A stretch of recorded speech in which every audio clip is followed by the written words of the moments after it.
एक सर्व शक्तियां और दूसरा सर्व संबंध का अनुभव। और तीसरा बाबा ने कहा कि सर्व गुण संपन्न प्रैक्टिकल लाइफ में अभी होना है।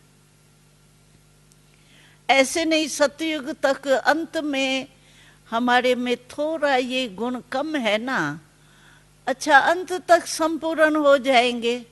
अंत में आपको देखेगा कौन संपूर्ण हुई या नहीं हुई। पेपर तो आपने दिया ही नहीं, पास कैसे हो जाएंगी। मानो मेरे में निर्णय शक्ति तो ठीक है, लेकिन मेरे में जो है वो अंतर्मुखता का गुण मतलब कम है। मानो मैं ज्यादा वो बोलचाल में आती हूँ, थोड़ा हल्के रूप में रहती हूँ, अंतर्मुखता का अनुभव हमको नहीं है।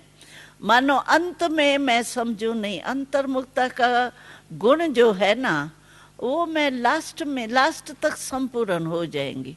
लेकिन पेपर कौन लेगा मेरा अंतर्मुखी है या नहीं है। पेपर तो अभी देना पड़ेगा ना, तभी तो पास मार्क्स मिलेंगी। इसीलिए बाबा कहते हैं कि सर्व शक्तियां, सर्व संबंध और सर्व गुण, ये तीन बातें आप अपने में चेक करो।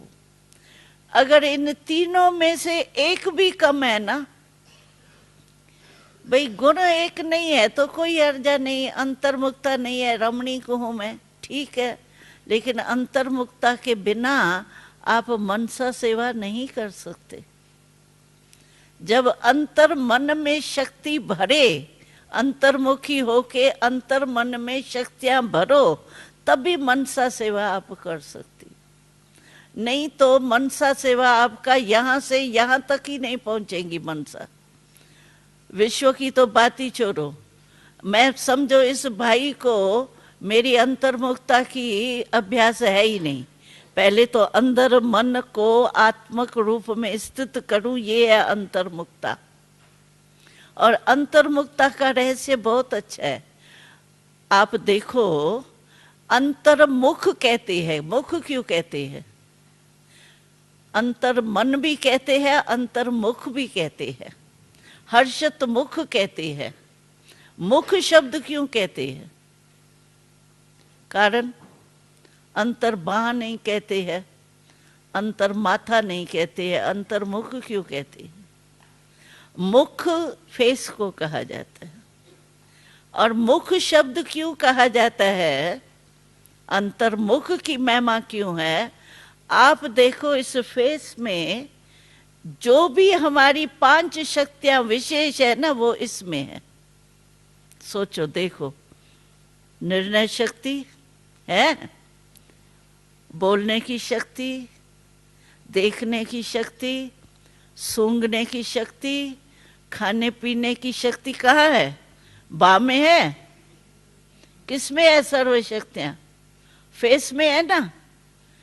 तो इसको फेस को कहते हैं मुख। तो अंतर्मुख अर्थात जो भी मेरी शक्तियां है ना, वो सर्व शक्तियां आत्मक रूप में स्थित हो, इसको कहा जाता है अंतर्मुखी।